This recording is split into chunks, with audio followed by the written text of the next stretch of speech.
سلامونه ماښام مو په خیر. خبري ساعت ته ښه راغلاست. نن دوشنبه ده د لیندۍ قوس میاشتې 26مه نیټه او د ډسمبر 18مه نیټه. په پیل کې هم د څو مهمو خبرونو سرټکي. ابوظبي کې د څلورو هیوادونو له استازو سره د طالب استازو لیدنه. د طالبانو استازو په اماراتو کې د امریکا، پاکستان، سعودي عربستان او متحده عربي اماراتو له استازو سره د سولې غونډه کړې. کشورهای منطقه و همچنین دوستای بین المللی ما تلاششان است که مذاکرات را بین هر دو طرف تسهیل بکنن. د افغان سولې خبرو کې د سیمې د هیوادونو پر ګټو د روسیې ټینګار. کابل کې د روسیې سفیر وایي که د افغانستان د ګاونډیو هیوادونو ګټو ته پاملرنه ونشي نو دې هیواد کې به دایمي سوله ممکن نه وي.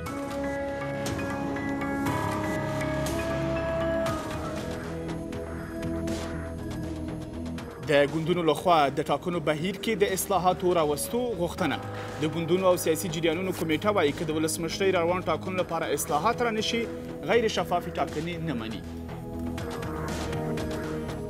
انتخابات ریاست جمهوری را بدون اصلاحات پیشنهاد شده برگزار کرد. در اون صورت احزاب ترجیح میدن که به فکر حکومت موقت باشه. ملي موزیم ته د یوه پخواني موټر سپارنه.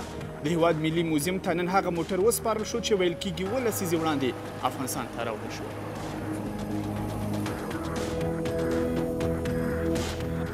او د چین پر حکومت د ایغور مسلمانانو د نیونې تور. پاکستاني سوداګرو ادعا کړې چې چین کې ایغور میرمنې د چین د حکومت لخوا نیول شوي.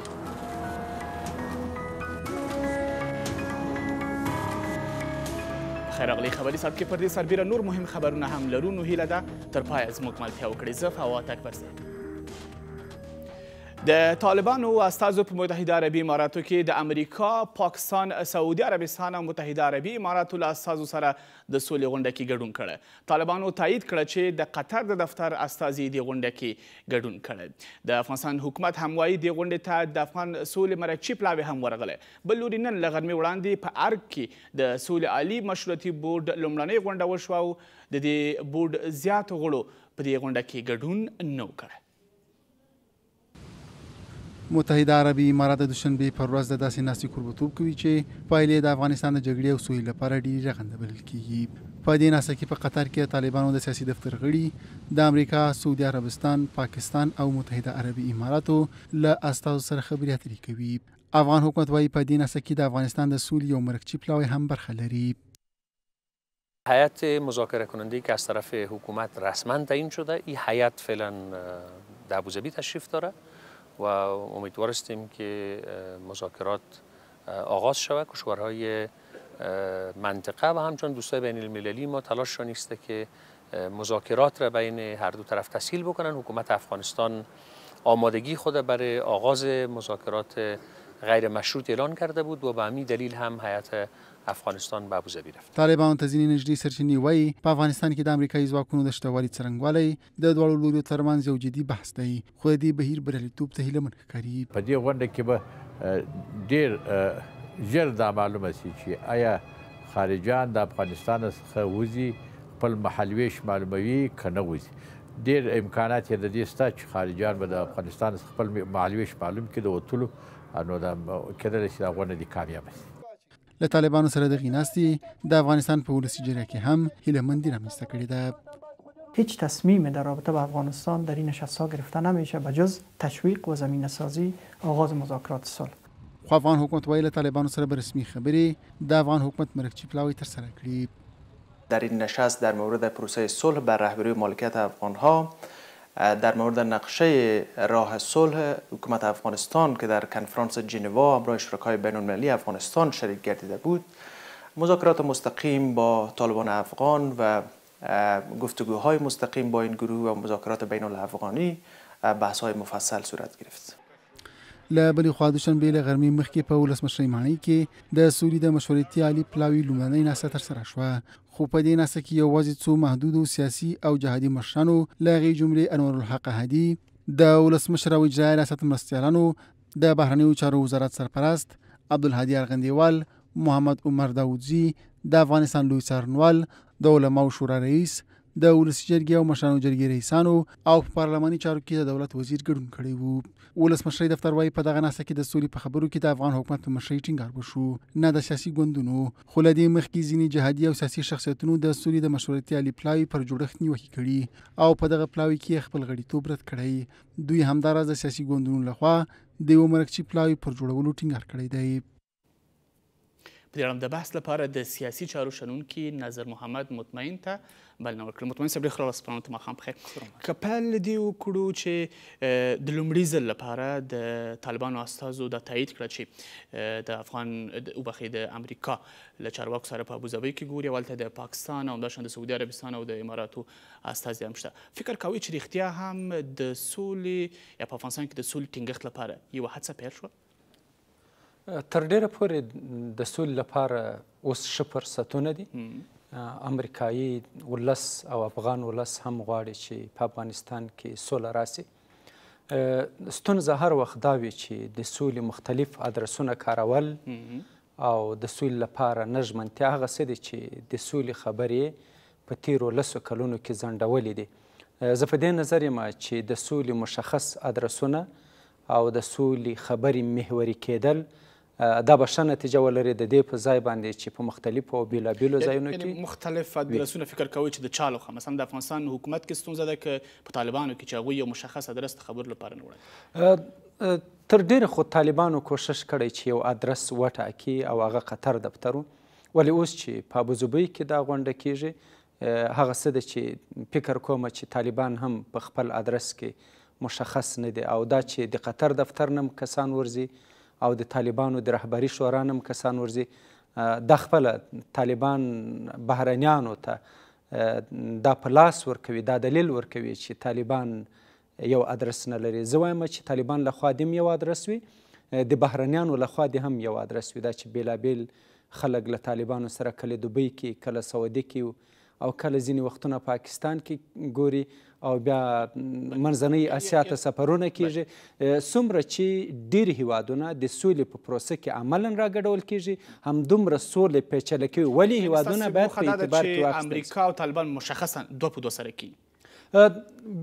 طالبان او امریکان ډېر ځله سره کېنستي دي ولې نتیجې ته نه دي رسېدلي.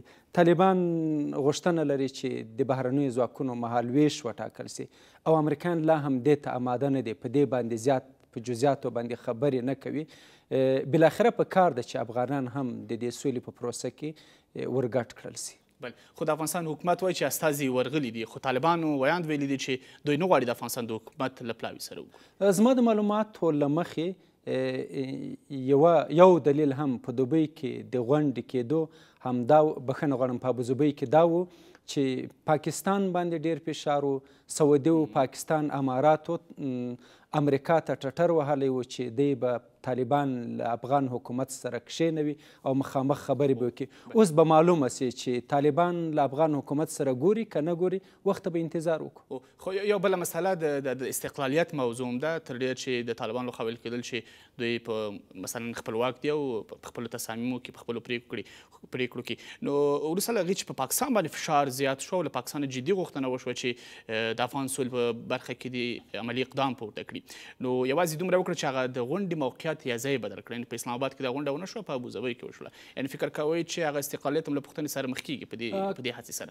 که د پاکستان خوښه وای پرته له شکه دا ناسته به په اسلام آباد کې کېدلی، او که د پاکستان خوښه وای او طالب ازادي نه لرله نو دوم قدم کې به دا ناسته په سعودي عربستان کې کېدله. دا چې په دوبۍ کې کېږي، په ابوظبي کې کېږي، اماراتو کې کېږي، له دې مخکې جاپان کې سوې، فرانسه کې سوې ده، مسکو کې سوې ده، په نورو ځایونو کې سوې په هماغه تاریخ وشوه چې د پاکستان لومړي وزیر ویلي و چې دوشنبې په ورځ او د ډسمبر په 18 به دا غونډه د غونډې تاریخونه چا نه پټ نه وي او دا موږ ته معلوم ولو. د پاکستان دپاره به هم دا معلومات و، ځکه چې قطر دفتر کسان څه وخت مخکې پاکستان ته راغلي ولو، دلته په ځینو مسایلو باندې بحث کاوه.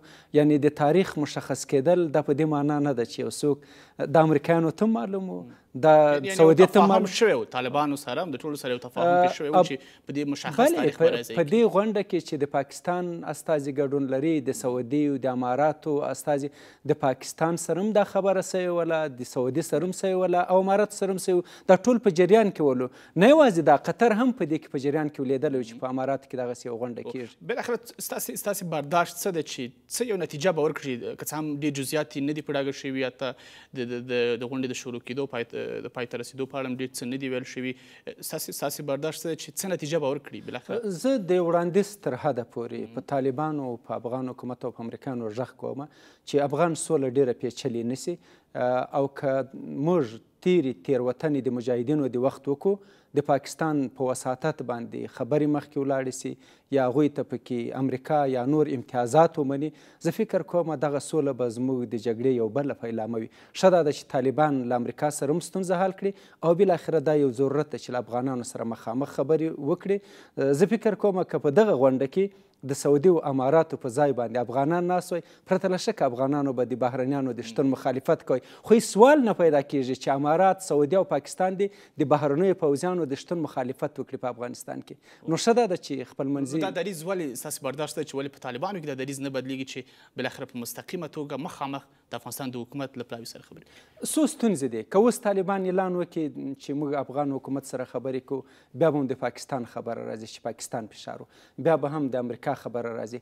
او اوس حالات د افغان حکومت راتلونکي ټاکنې دي، ټیمونه سره یو بل ته ویشل سوي دي. زه فکر کوم په دغسې حالات کې یو څه وخت غواړي چې افغان حکومت یا افغانانو سره طالبان کښېني. ډېره زیاته مننه. کور مودان د سیاسي چارو شنونکی نظم محمد مطمئن، هر کله راشئ. ډېره مننه. او درنو لیدونکو د خبرونو دوام. په کابل کې د روسیې سفیر وایي که د افغانستان د ګاونډیو هیوادونو ګټو ته پاملرنه ونه شي نو د هیواد کې به دایمي سوله ممکن نه وي. که څه هم د روسیې د لوړپوړه ډیپلومات طالبان سره خبرو کې د واشنګټن هڅې ستایي، خو وایي مسکو هم دې برخه کې خپلو هڅو ته دوام ورکوي. په کابل کې د روسیې سفیر که څه هم له طالبانو سره د امریکایي چارواکو مخامخ کتنه یو ښه بدلون بولي، خو په افغانستان کې تلپاتې سولې ته رسیدل د سیمې هیوادونو مشروع ګټو ته په ارزښت ورکولو کې ګڼي. د سیمې د هیوادونو ګټو ته له پامه پرته په افغانستان کې سولې او پخلاینې ته رسیدل ناشوني دي. وګورئ تاسو ډیر تجارت او اقتصادي همکاري د منځنۍ اسیا له جمهوریتونو او هند او پاکستان سره دی، نه له امریکا یا نورو لویدیځو هیوادونو سره. د دوشنبه په ورځ په کابل کې په یوه ناسته کې هم پر ملي او سیمه‌ییزو بحثونو ټینګار وشو. صلح زمان از مشروعیت ملی برخوردار خواهد شد که در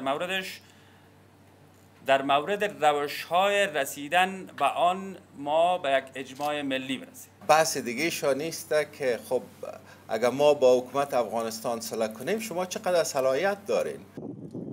په داسې حال کې چې واشنګټن او ماسکو د افغانستان د سولې له بهیر سره د مرستې لپاره د هڅو ډاډ ورکوي، خو یو شمېر سیاسي شخصیتونه له هغې جملې پخوانی ولسمشر حامد کرزی خبرداری ورکوي که امریکا او روسیه د افغانستان د سولې په اړه یو شان نظر ونه لري، هیواد به پایمال شي. د ګوندونو او سیاسي جریانونو کمیټه وایي که د ولسمشرۍ راروانو ټاکنو لپاره په تخنیکي برخه، څارنې برخه او د کمیسیون مشرتابه کې اصلاحات رانشي، غیر شفافې ټاکنې نه مني او د لنډمهالي حکومت په رامنځته کولو به فکر وکړي. خو حکومت وایي د حکومت د مشرتابه د بدلون لپاره یوازینۍ لار ټاکنې دي او حکومت د رڼو ټاکنو لپاره له ټولو اسانتیاوو کار اخلي. په ورته وخت کې د ټاکنو خپلواک کمیسیون وایي د ګوندونو د غوښتنو د منلو لپاره مرستندویه بنسټونو سره خبرې روانې دي. د ولسمشرۍ ټاکنو ترسره کېدو د څرنګوالي په اړه د ګوندونو اندېښنې. د سیاسي ګوندونو کمیټه په دې باور ده چې د ولسي جرګې انتخابات له ډېرو مدیریتي او تخنیکي ستونزو سره مخامخ وي او له همدې امله دا ګوندونه د ولسمشرۍ ټاکنو په بهیر کې د جدي اصلاحاتو غوښتونکي دي. ما خواستار استفاده کامل از تکنولوژی شدیم، هم در مراحل ثبت نام و هم در روز انتخابات. ګوندونه خبرداری ورکوي که د حکومت او د ټاکنو کمیسیون لخوا دوی غوښتنو ته پاملرنه ونه شي د لنډمهاله حکومت د رامنځته کولو په اړه به فکر وکړي. اگر دولت باز هم به خواست احزاب اعتنایی نکرد و انتخابات ریاست جمهوری را بدون اصلاحات پیشنهاد شده برگزار کرد، در اون صورت احزاب ترجیح میدن که به فکر حکومت موقت باشه. خو اجرایي ریاست د حکومت د بدلولو یوازینۍ لار د قانون پر بنسټ د ټاکنو ترسره کول ګڼي. اراده داریم که ما بتانیم یک انتخابات قابل قبول و شفاف و عادلانه را آنچه که مربوط حکومت افغانستان است از طرف ما تعهد وجود داره. ما با تمام امکانات و ظرفیت‌ها برای برگزار یک انتخابات قابل قبول استفاده خود کردیم. له بلې خوا د ټاکنو خپلواک کمیسیون وایي د ګوندونو غوښتنو ته د پاملرنې او رڼو انتخاباتو ترسره کولو لپاره له ګوندونو او نړیوالې ټولنې سره د دوی خبرې روانې دي. کمیسیون مستقل انتخابات هر طریقه‌ای که شفافتر بوده باشه، عدالت با وجه بهتر تامین کنه، اون امور تصمیم نهایی به دست کمیسیون مستقل انتخابات است و این بار یکی از درس‌های آموخته شده قبل از کنفرانس این خواهد بود که ما به شکل عجولانه که وقت ناکافی نداشته باشیم تصمیم خود نمیگیریم. د ټاکنو پر ورځ د لسو ګوتو بایومټریک او د سترګو سکان او د انځور اخیستل، د رایو ورکولو او د رایو شمیرلو پر مهال د بایومټریک دستګاهو کارول، د ټاکنو له ورځې وروسته د رایو ورکوونکو د نوملړ خپرول، له ټولو ټاکنیزو بهیرونو د ګوندونو د اغیزمنې څارنې زمینه برابرول، په سندونو او ټاکنیزو تګلارو کې لازم اصلاحات د ګوندونو غوښتنې دي. نور خبرونه تر لږ ځنډ وروسته.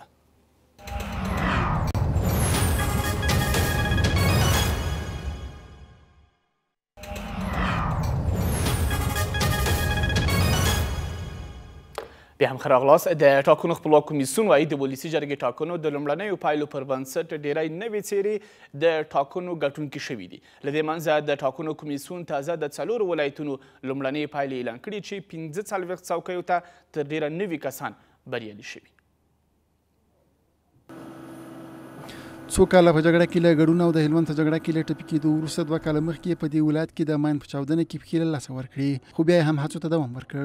د حقوقو په څانګه کې زده کړې وکړې او د ولسي جرګې ټاکنو لپاره له نومان کېدو وروسته اوس د هلمند ولایت د ټاکنو د لومړنیو ګټونکو په نوملړ کې لیدل کېږي. هغه حق او حقوق کې چې د دوی دپاره ځانګړي سوي وي په هغو کې به هیڅ کله دریغ ونه کړو او شپه ورځ به پر ځان یوه کړو څو موږ د دوی حق او حقوق بربند کړو او ورته ورسوو. به انشاءالله زموږ غوښتنې او د هلمند د خلکو د ولس غوښتنې به در ده پورې ورسېږي، دی بیا در پارلمان رسوي. دا کس په هرات ولایت کې د ولسي جرګې ټاکنو د لومړنیو پایلو ګټونکی دی. هغه چې د پوهنتون استاد دی، په ټولنیزو او کلتوري برخو کې هم فعالیت لري. له دې مخکې د هرات د ولایت شورا غړی و، خو په ټاکنو کې د ګډون لپاره یې له دې شورا استعفا وکړه. در قدم اول در پی از این هستم که همفکرای خود در پارلمان افغانستان بیاریم، چون کار تنهایی دست تنهایی صدا نمیکنه.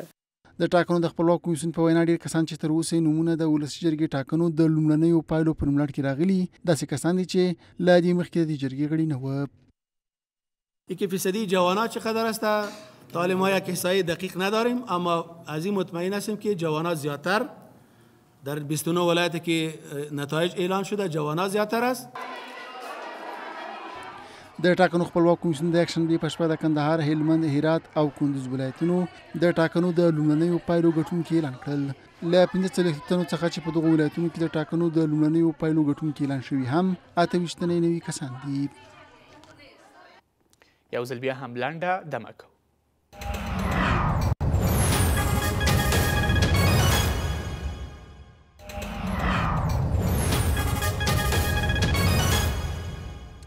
بیا هم ښه راغلاست. د هیواد ملي موزیم ته نن هغه موټر وسپارل شو چې ویل کېږي 7 لسیزې وړاندې افغانستان ته راوړل شو. 3 لسیزې وړاندې د کابل جنګونو پر مهال ځینو غوښتل دا موټر له هیواده بهر ولېږدوي، خو د یو جهادي قمندان لاس ته ورغلی و او له ځانه سره یې خوندي کړی و. ملي موزیم ته د دې موټر د سپارنې مراسمو کې اجرایي رئیس عبدالله او ځینو نورو چارواکو هم ګډون کړی. وایي دا موټر 80 کاله مخکې په شاهي دوره کې افغانستان ته راوړل شوی و او شاهي کورنۍ ترې کار اخیست. دا کس چې په هغه وخت کې یو جهادي قمندان و د دې موټر د ترلاسه کولو د څرنګوالي کیسه کوي.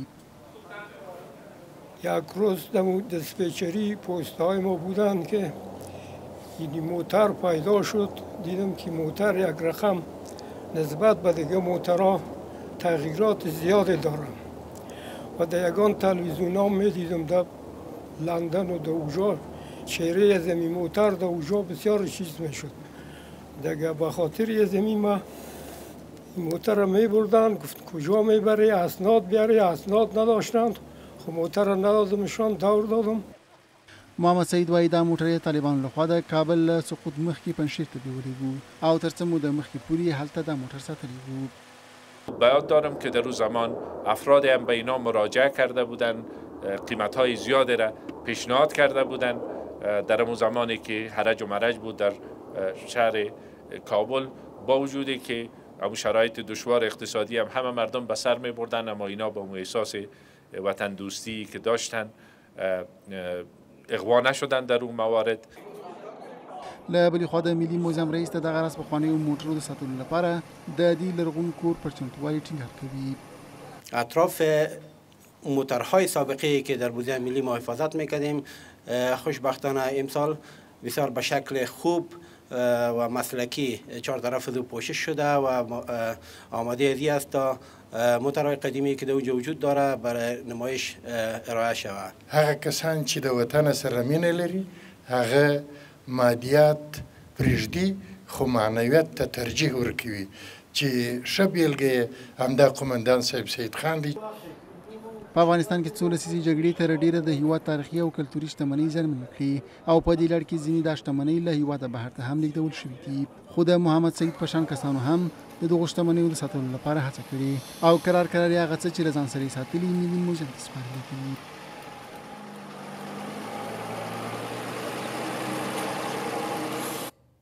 یو ځل بیا هم لنډه دمک.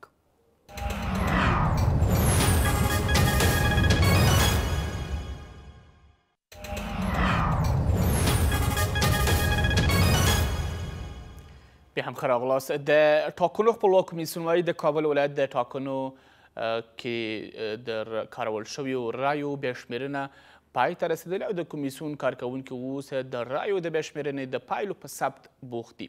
له دې سره د ټاکنو کمیسیون وایي په راتلونکو څو ورځو کې به د ننګرهار، پکتیا او بغلان ولایتونو د ولسي جرګې ټاکنو لومړنۍ پایلې اعلان شي، خو د کابل پایلې به بیا هم په ځنډ سره اعلان شي. د ټاکنو کمیسیون زیاتوي د راروانې شنبې په ورځ به د ولسمشرۍ ټاکنو ته د نوماندانو نوملیکنه پیل شي.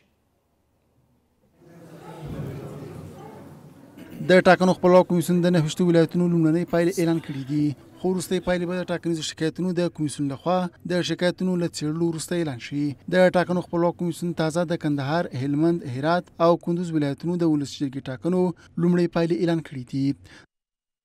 تغییرات در لیست ها با وجود خواهد آمد و کمیسیون و تمام مردم افغانستان نتیجه نهایی را که کمیسیون شکایت میگیره او را باید بپذیرند. د ټاکنو د خپلواک کمیسیون په وینا د پکتیا، ننګرهار، بغلان او کابل ولایتونو او کوچیانو د رایو شمېرلو ډېرې ستونزې لرلې چې له څېړنو وروسته به د دغو ولایتونو پایلې هم اعلان شي. د کابل د ولایت بازشمېرنه پرون پای ته ورسېدله.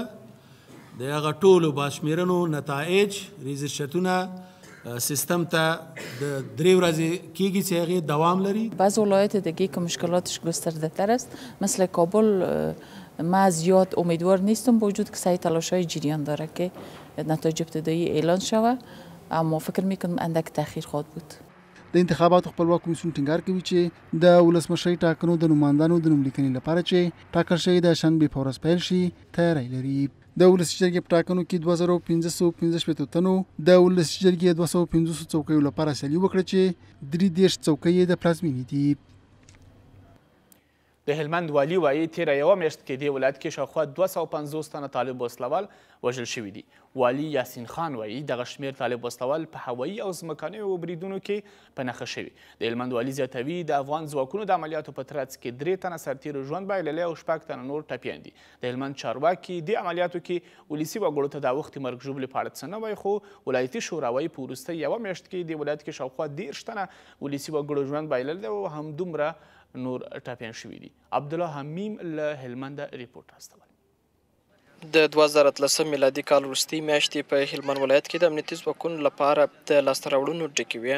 د هلمند والي وایي په تېره یوه میاشت کې د 3 کلونو وروسته د لښکرګاه ښار 4م امنیتي حوزه باباجي تر خپل ولکې لاندې راویستلې ده او د دې ترڅنګ یې په هوایي بریدونو او ځمکنیو عملیاتو کې 251 تنه وسلوال طالبان هم له منځه وړي دي. د نوموړي په خبره په دغه عملیاتو کې 3 تنه امنیتي ځواکونه وژل سوي دي او 6 تنه نور ټپیان سوي دي. په دې یو میاشت کې د باباجي د عملیات او ټولو کې په دې نتیجه کې 251 تنه طالبان له منځه تللي او 36 ټپیان شوي دي چې په دغه 251 نفره طالبانو کې 11 تنه مهم قومندانان دي چې په هغې کې خپله ملامنان د دوی والي د نام نهاد د طالبانو ملا جاوید چې د ملامنان خاص او د دوی سخنگوی او امر دهنده وه او همدارنګه ملا مرتضی شبکه تواب چې هم د معاونیت په بخش مخ ته وړل د والي او همدارنګه د استخباراتو د رئیس په توګه او نور قومندانان هم چې جمعاً 11 تنه کېږي پکې شامل دي. خو د هلمند ولایتي شورا وایي په تېره یوه میاشت کې د هلمند په ګرمسیر او نادعلي ولسوالیو کې د هوایي بریدونو پر مهال 10 تنه ملکي وګړي وژل شوي او نږدې 10 تنه ټپیان شوي دي.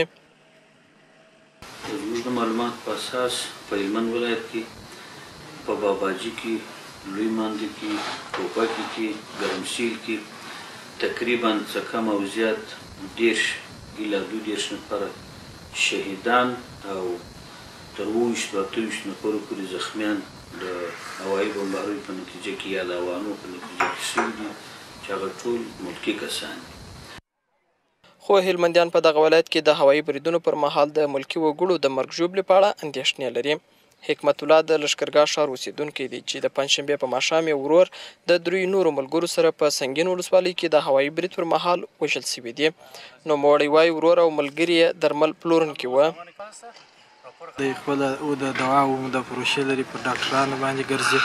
نو پرون سهار لاړه سنګین ته دا د ریګي شیلې سره په دغه سیمه کې دلته د هوایي بمبار باندې سوی دی 4 کسه چې یو خپل عتیق الله زما ورور دی، یو شهزاده په نامه دی او یو د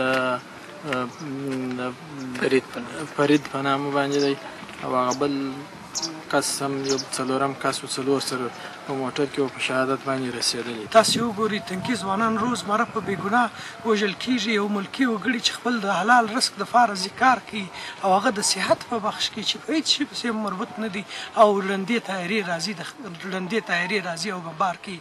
زه د ولسمشر اشرف غني باندې غږ کوم که څه هم په دې وروستیو کې امنیتي ځواکونو د هلمند ولایت یو شمېر هغه سیمې تر خپل ولکې لاندې راویستلې دي چې د څو کلونو را په دې خوا د وسلوالو طالبانو په ولکه کې وې، خو خلک د ملکي وګړو د مرګ ژوبلې د ډېرېدو په اړه سختې اندېښنې لري.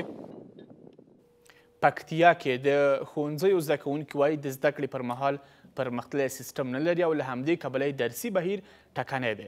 زده کوونکي وایي له دې سره چې د هېواد په نورو ولایتونو کې ښوونځیو کې زده کوونکو ته د تدریس لپاره د کمپیوټرونو اسانتیا شته، خو پکتیا کې یوه ښوونځي کې هم زده کوونکو ته کمپیوټر نشته.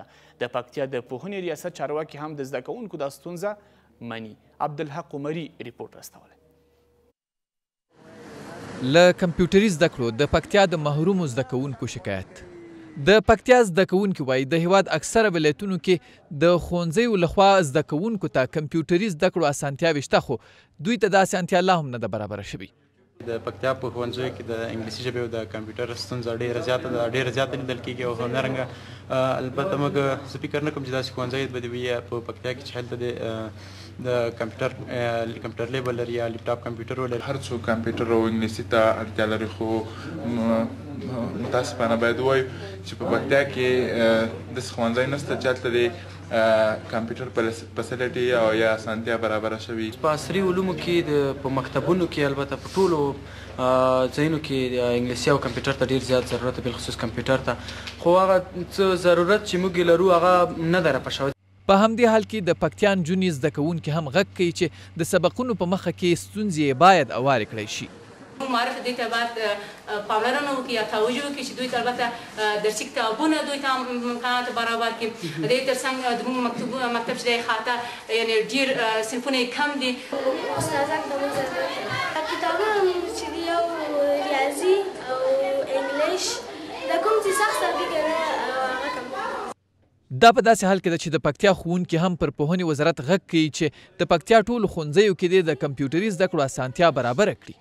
موږ اوس ښځینه استاده لرو د نجونو لپاره، د ښځینه مسؤل لپاره موږ کار شروع کړی دی او تر څو موږ یو ښځینه مسؤل هم ولرو د ښځینو لپاره چې د دوی کارونه لا ښه منظم کړي. بلخوا د پکتیا پوهنې ریاست هم د زده کوونکو ستونزې مني. کمپیوټر مضمون شته دی، هغه په تیوري باندې نه زده کېږي، پریکټیکل باید زده شي. ولې په پکتیا ولایت کې هم دغه تشه محسوسیږي او دغه ستونزه شته دی. خوشبختانه چې اوس پکتیا ته وارداتي برېښنا راغله، د مرکز ګردیز او هغه ولسوالۍ او مرکز چې دی د برېښنا څخه برخمنې کېږي. د پکتیا زده کوونکي او ښوونکي وایي د ښوونځیو د ودانیو نشتوالی، د مسلکي ښوونکو کمښت او له نورو لازمو امکاناتو محرومیت دغه ولایت کې د زده کوونکو زړه مات کړی دی. لویه څارنوالي وایي د ټاکنیزو جرمونو په تړاو 210 کسانو نه څېړنه روانه ده چې له دې شمېر 22 تنه د ټاکنو خپلواک کمیسیون کارکوونکي دي. په ورته وخت کې د ولسي جرګې لومړی مرستیال وایي د ټاکنو خپلواک کمیسیون په یو تدارکاتي بنسټ بدل شوی او هر نوماند چې ډېرې پیسې ورته ورکړي نو ګټونکی دی. همایون د حکومت له مشرتابه غوښتي چې د ټاکنو کمیسیون کمیشنران له دندې لرې کړي او د ده په وینا ځکه د عدلیې او قضایي ادارو ته معرفي کړي چې د فساد تورونه پرې لګېدلي. بل لوري د ټاکنو خپلواک کمیسیون مشر د ولسي جرګې ټاکنو ته ولاړو نمایندانو او سیاسي ګوندونو او سیاسیونو باندې غږ کړی دی چې که د درغلۍ اسناد لري نو عدلیې او قضایي ادارو ته دې وسپاري، خو د هغه په وینا پر کمیسیون دې بې بنسټه تورونه نه لګوي. په ټاکنو کې د درغلیو او فساد په اړه له اندېښنو وروسته اوس لویه څارنوالي په دې اړه د خپلو اجرااتو خبره کوي. در این 230 تن هم یک تفکیک صورت گرفته. 22 تن از اینا از اشخاص 22 تن از این کسایی هستند که ارتباط میگیره کارشان با کمیسیون انتخابات، یعنی کارمندای کمیسیون انتخابات است، به شمول رئیس کمیسیون انتخابات قندوز. لا بل خو د ولسي جرګې لومړی مرستیال او د دې جرګې یو شمېر غړي د ټاکنو د خپلواک کمیسیون مسؤلین د انتخاباتو په بهیر کې په فساد تورنوي او له حکومته غواړي د ټاکنو کمیسیون کمیشنران عدلیه او قضایي ادارو ته معرفي کړي. کمیسیون انتخابات به کمیسیون تدارکات تبدیل شده، یعنی داوطلبی وجود داره. هر کسی که هر قدر تانست که بیشتر پول بپردازه اونمو کامیاب میشه. نفرین خدا بر کسی که به این خانه مقدس بره به رشوت میآید. کسی که میخواه وکیل مردم بشه به پول رشوت میآید وکیل بشه. که څه هم د ټاکنو خپلواک کمیسیون د لوی څارنوالۍ د کار ستاینه کوي، خو له نمایندانو او سیاستوالانو غواړي له سند پرته تور ونه لګوي. چې تر اوسه پورې د مونږه مدیرانو ضعف نه درلوده، زمونږه ولایتي رئیسانو ضعف نه درلوده. کله چې نتایج اعلان سو او یا چا ځان ولیده چې په نتایجو کې بریالی نه ده، پوره رایې د خلکو نه درلودلې، د لیست څخه وتلی ده، اوس دا اعتراض کوي چې دلته خو ضابط مدیریت لازمه او ښه خبره خو دا وه چې دوی په همغه وخت کې اقدام کړی وای تر څو موږ تصمیم نیولی وای. له دې سره یو شمېر استازي له ټاکنیزو کمیسیونونو غواړي د وروستیو پایلو په اعلان کې روڼتیا ته پام وکړي. ولسي جرګه کې د دایکنډي ولایت ځینې استازي اندېښنه لري چې ګنې طالبان به پر دغه ولایت برید وکړي. هغوی ادعا کوي چې د یکشنبې ماښام د دایکنډي ولایت مرکز نیلي ته نږدې د پولیسو پر پوستو د طالبانو برید کې لږ تر لږه 6 تنه پولیسو ته مرګ ژوبله اوښتي.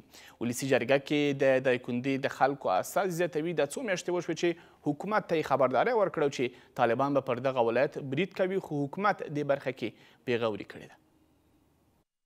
په ولسي جرګه کې د دایکنډي یو شمېر استازي وایي طالبان د دغه ولایت د ودانۍ په 2 کیلومترۍ کې د افغان ځواکونو پر خلاف جنگیږي. در حملات شب گذشته 10 نفر پلیس شهید شد و 8 نفر زخمی شد. تعداد زیادی از مردم بی‌دفاع از مناطق وگیر، تمزو و از مناطق مرزی مهاجر شده. اونا در مرکز ولایت دایکنډي است فعلا. د نوموړي ولایت استازي د هیواد د امنیتي او دفاعي ادارو مسؤلین د دې ولایت په وړاندې د امنیتي ګواښونو په مخنیوي کې په بې پامۍ تورنوي. هر چی از وزارت دفاع و کابل تقاضا میشه که یک طیاره بفرسته مرکز تجمع از نار مورد هدف قرار بده، این کار نمیکنه. کار آسان حکومت ما نمیکنه که با فرستادن یک طیاره مرکز تجمع تروریست‌ها را هدف قرار بده تا 10 نفر فرزندای مردم از کشور د خاک خون نیفته.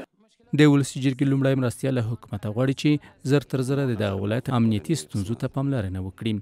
4 سال اخیر اصلا امنیت وجود نداره و ما و شما هر روز بحث میکنیم روی مسائل امنیتی.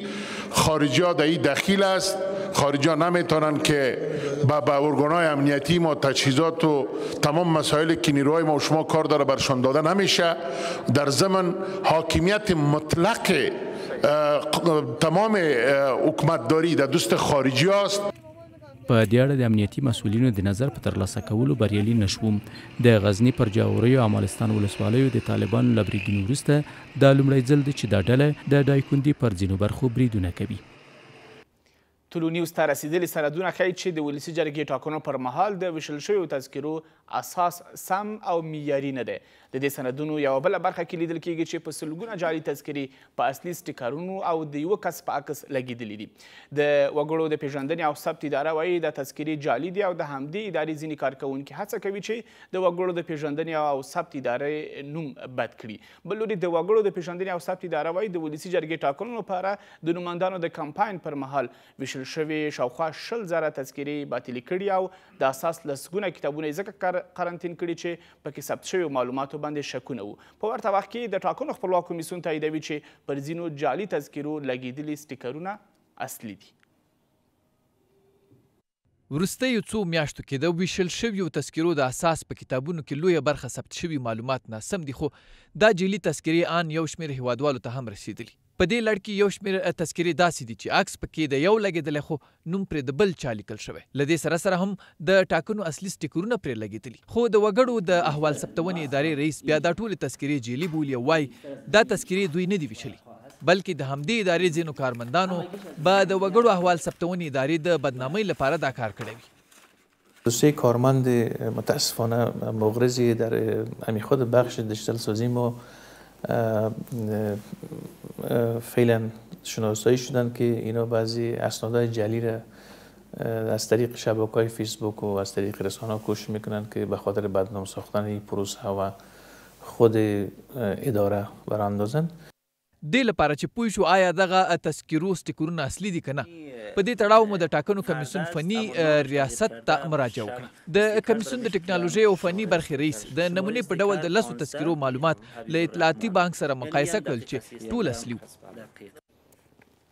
درنو لیدونکو، دغه شیبه د ملګرو ملتونو سازمان د امنیت شورا غونډه ده چې د ملګرو ملتونو د سرمنشي په افغانستان کې د هغه ځانګړي استازی تدامی چیاماتو پکې خبرې کوي. په ژوندۍ بڼه یې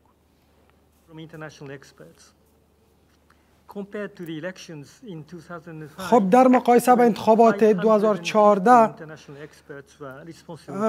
در انتخابات که گذشت شمار از ناظرین جهانی از این روند نظارت کردند.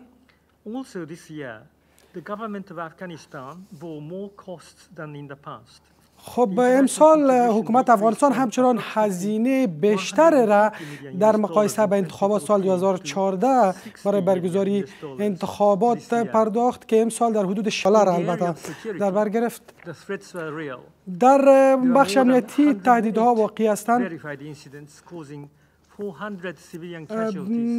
که رویدادهای امنیتی جان بیش از 5,000 تن را گرفت و یا هم زخمی بر جا گذاشت در جریان سال روان که آمار بی پیشینه هستند از سال 2009 به بعد.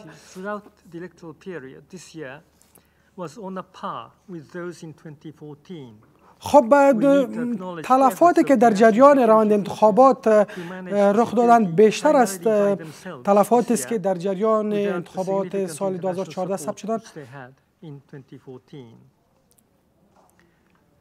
There were, however, major and avoidable irregularities in the preparations and implementation of the parliamentary elections. خب با این هم در جریان گرفتن آمادگی ها برای انتخابات مشکلات وجود داشته، اما با این هم دیده می شود که نیاز برای بهبود وضعیت یا روند و آمادگی گرفتن به انتخابات ریاست جمهوری کارهای بیشتر باید انجام شود. کمیسیون مستقل انتخابات و همچنان کمیسیون رسیدگی به شکایت های انتخابات و همچنان حکومت افغانستان باید تمامی اقدامات لازم را برای برگزاری انتخابات ریاست جمهوری روی دست گیرد و باید با گرفتن آمادگی ها زمینه برگزاری انتخابات را یقینی بسازند و اصلاحات لازم را ایجاد بکند. برگزاری انتخابات ریاست جمهوری برای آینده افغانستان ضروری است. خب برای بخشی از تعهداتش سازمان ملل متحد می‌کوشد تا کارشناسان جهانی را برای کمیسیون‌های انتخابات افغانستان بگمارد تا آمادگی‌های لازم برای برگزاری انتخابات ریاست جمهوری گرفته شوند. آقای رئیس حکومت افغانستان و همچنان سازمان ملل متحد از یک نشست وزیران در پایان ماه نوامبر میزبانی کردند. جامعه جهانی یک بار دیگر تعهد سپرد که افغانستان را کمک میکند تا به خود کفایی برسد، اما در برابرش باید حکومت افغانستان به تعهداتش برای ایجاد اصلاحات و حسابدهی عمل بکند. از این خاطر است که حساب متقابل را نیازمند است، یعنی با فساد مبارزه بکنند. همچنان نقش سکتور خصوصی و همچنان همگرایی منطقه‌ای ضروری است، چیزی که در نشست ژنو روی آن تاکید شد. یکی از نتایج کلیدی دیگر نشست ژنو ای بود که پس از یک توافق احتمالی صلح نیز جامعه جهانی از حکومت افغانستان حمایت خواهد کرد. یعنی به این معنا که اگر یک توافق صلح به طالبان برسه، با این هم جامعه جهانی حمایتش از افغانستان ادامه خواهد داد. خب امید برای رسیدن به یک توافق صلح هرگز به پیمانه نبوده که اکنون است. خب از جانب افغانستان یک طرح صلح در حضور رئیس جمهور غنی و رئیس اجرایی عبدالله در نشست ژنو ارائه شد. یک بورد مشورتی که در برگیرنده چهره‌های سیاسی است نیز اعلام شد. البته در نشست ژنو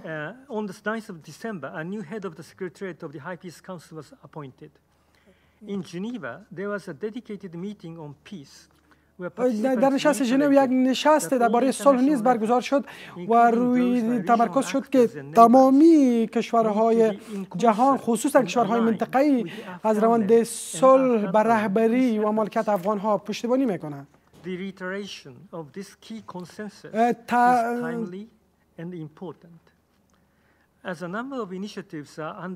در حالی که چندین ابتکار برای رسیدن به صلح جریان دارند،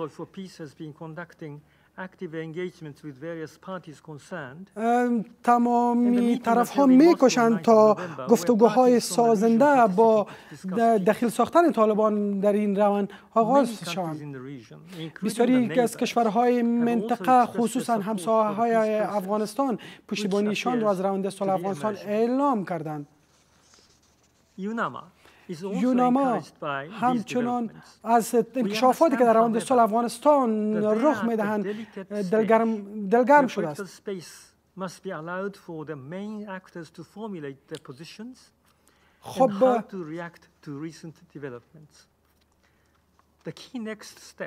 خب گام‌های کلیدی آینده این خواهد بود که چگونه نماینده‌های حکومت افغانستان و طالبان با هم دیدار بکنند. اما برای میانجیگری این گفتگوها طرف‌های از جمله سازمان ملل آماده است کار بکنند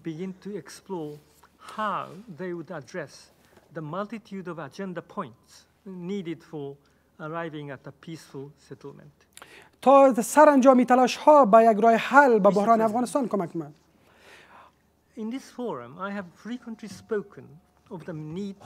من در این نشست یک بار دیگر روی آغاز گفتگوهای رسمی تاکید میکنم و میخوایم روی از این تاکید بکنیم که باید تغییرات واقعی باید به وجود بیاد. در حالی که تلاش ها وجود دارند، جنگ نیز ادامه دارد. خب ما به این باور هستیم که اقدامات در میدان جنگ برای توقف درگیری ها از سرگذار واقع شده میتواند. از این خاطر است که ما یک بار دیگر از طرف های درگیر میخواهیم که برای کاهش خشونت‌ها گام بردارند و خصوصا برای آسیب رسانیدن به غیر نظامیان خودداری بکنند.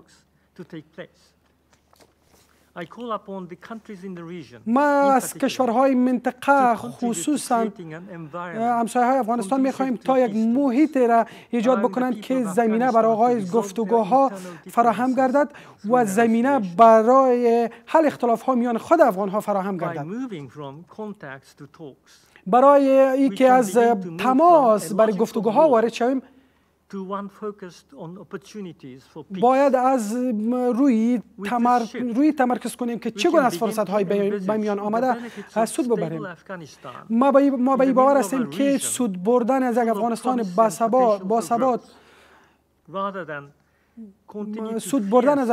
با ثبات را همه درک میکنند و زیان رسیدن از یک افغانستان بی ثبات را نیز همه درک میکنند. همان گونه که رئیس جمهور غنی گفته است برای تغییر برداشت از اینکه از یک افغانستان بی ثبات هم از زیان میبرند باید دیدگاه ها بروی این تغییر بیابند که چگونه از یک افغانستان با ثبات کشورهای منطقه سود میبرند.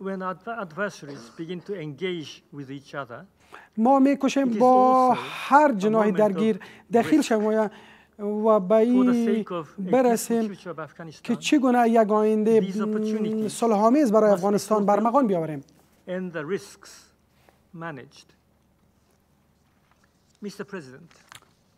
آقای رئیس، بخش حقوق بشر یوناما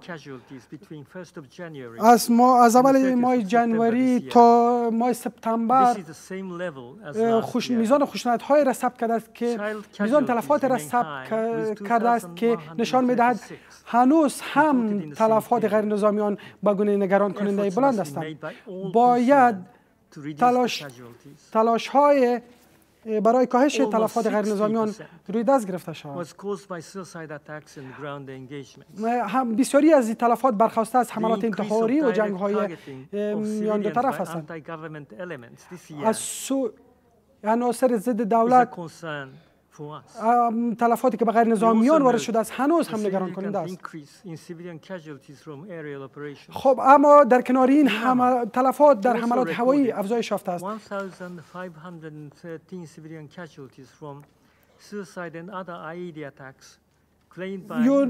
یوناما در حدود 1530 تلفات غیر نظامیان را در حملات ثبت کرده است که مسئولیت آن را گروه داعش به دوش گرفته است و این تلفات آمار بلند را در مقایسه با زمان مشابه سال 2017 نشان می‌دهد.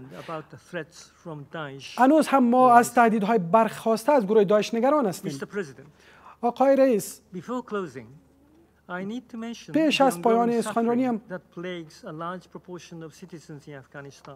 این را میخوایم بگم که یک بخش بزرگ از جمعیت افغانستان از جنگ رنج میبرند با وجود از این که جنگ در افغانستان جریان دارد. افغانستان از تغییرات اقلیمی نیست زیان میبرند. در حدود 2.5 میلیون تن از کسان از شهروندان افغانستان از خشکسالی و تغییرات دیگر برخواسته از تغییرات اقلیمی زیان دیدند و به کمک های بشری نیاز دارند. میلیون ها دلار کمک اضافی برای فراهم سازی کمک های بشری در سال 2019 نیاز هستند، چرا که در سراسر افغانستان مردم به کمک های بشری نیاز دارند. تشکر از توجهتان.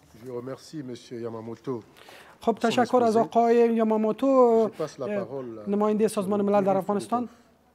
یوری فیدوتوف میخواد که سخنرانیش ایراد بکنم. خب این نماینده البته سازمان ملل متحد در بخش مبارزه با مواد مخدر است. As the Secretary General's statement to the recent Geneva Afghanistan conference highlighted, renewed efforts by the international community along with the regional support and engagement. خب همزمان با ادامه تلاش‌های جهانی با شمول تلاش‌های منطقه‌ای برای آوردن صلح و ثبات در افغانستان، هنوز هم تجارت برخواسته از فعالیت‌های جنایی در افغانستان جریان دارد و باید با گروه‌های جنایتکار و مافیایی همان گونه که با فساد مبارزه شود.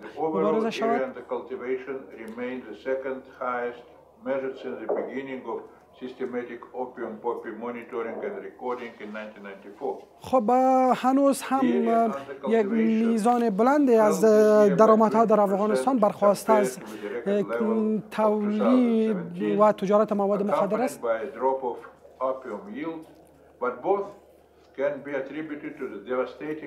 با وجود از اینکه کشت کوکنار کاهش یافته، اما با این هم میزان تولید مواد مخدر به گونه قابل نگران کننده در افغانستان بلند است.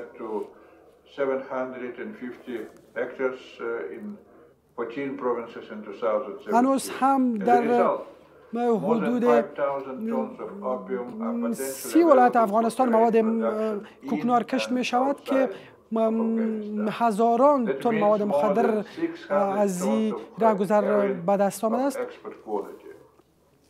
Continuing high level of supply have brought prices down to rock bottom. The farm gate value of opium decreased by 56% compared to last year, but at $604 million still represents nearly. خب همان گونه که گفته شد، با وجود از اینکه کشت کوکنار در افغانستان کاهش یافته است، اما هنوز هم تولید مواد مخدر با همان سطحی است که در سال گذشته بوده. خب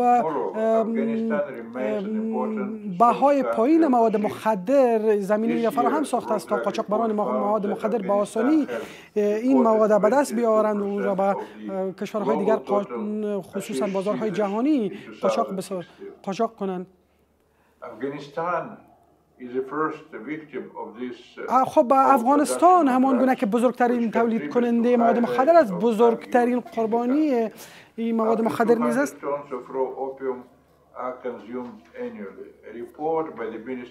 هنوز هم یک بخش بزرگ از مواد مخدر تولید شده در افغانستان است از سوی کسان به مصرف میرسند که خود در افغانستان به این مواد محتاج شدند.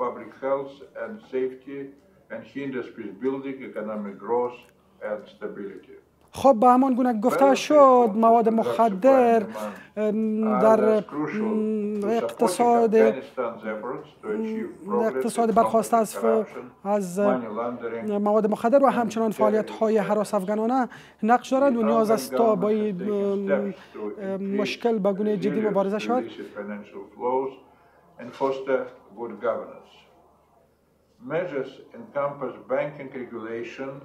خب اقدامات برای قطع جریان‌های مالیاتی که گروه‌های مافیایی از راهگذر مواد مخدر به او دست یافتند نیاز دیده می شود.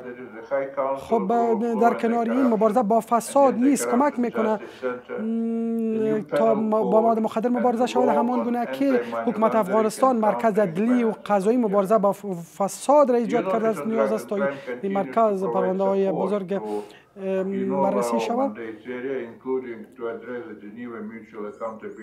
خب بر بنیاد چارچوب اقدامات متقابل که در نشست ژنو نیز روی آن تاکید شد، بر این پافشاری میکنه که چگونه حکومت افغانستان با فساد مبارزه بکنه، البته در برابر تعهدات جهانی. Alternative development activities and access to international markets.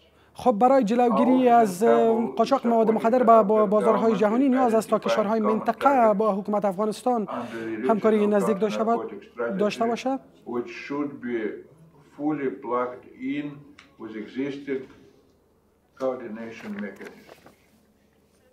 Mr. President, I hope that we will be able to further strengthen progress, including through implementation of the recommendations of the special session of UN General Assembly on drugs.